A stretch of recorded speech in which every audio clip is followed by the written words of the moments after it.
جن دنوں میں پاکستان ابھی نہیں بنا تھا، ان دنوں میں کیونکہ انگریز حکمران تھا،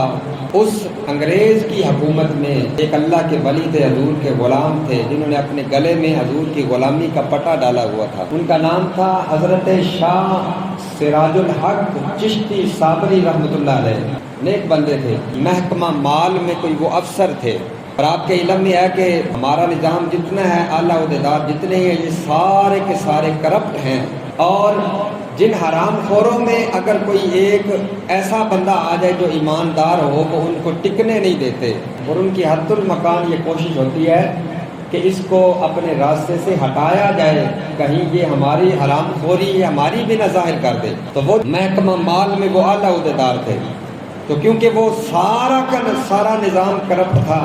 تو ان میں سے کسی ایک نے حضرت شاہ سراج الحق چشتی صابری پر تہمت لگا دی کہ انہوں نے کچھ مال کھایا ہے، مال میں گڑبڑ کی ہے۔ تو ان کا مقدمہ، کیونکہ انگریز کی عدالت تھی، انگریز جج تھا، سارا نظام انگریزی تھا، یہ پاکستان بننے کی پہلے کی بات۔ اس وقت جب مقدمہ عدالت میں آیا تو عدالت کے سامنے سارے حاضر تھے، وہ جو جنہوں نے تہمت لگائی تھی وہ بھی حاضر تھے۔ سامنے جج بیٹھ گیا، مقدمہ شروع ہو گیا۔ جب حضرت سراج الحق رحمۃ اللہ علیہ کو سامنے کھڑا کیا گیا، انگریز جج نے پوچھا،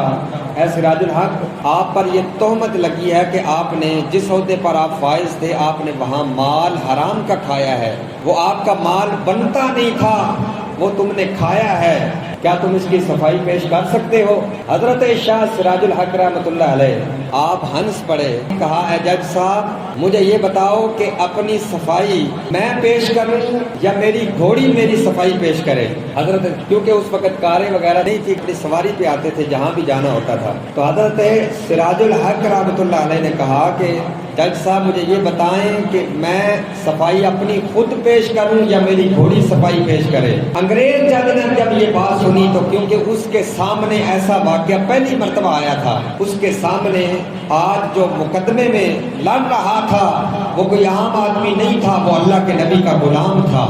اس کی پیشانی پہ سجدوں کی لذت تھی، اور اس کی آنکھوں میں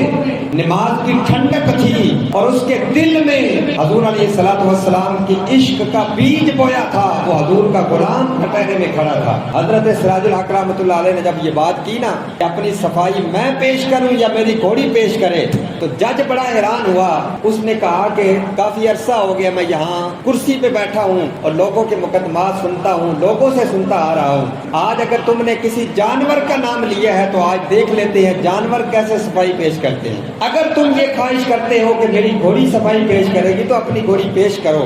تو حضرت سراج الحق رحمۃ اللہ علیہ نے اپنے ایک خادم کو کہا کہ میری گھوڑی عدالت میں لائی جائے۔ جب آپ کی گھوڑی عدالت میں لائی گئی تو اس وقت جج نے پوچھا اب کیا کرنا ہے؟ آپ نے جج کو مخاطب کر کے کہا کہ یہاں سے کسی ایک بندے کو اٹھاؤ اور بندے کو یہ کہو کہ کسی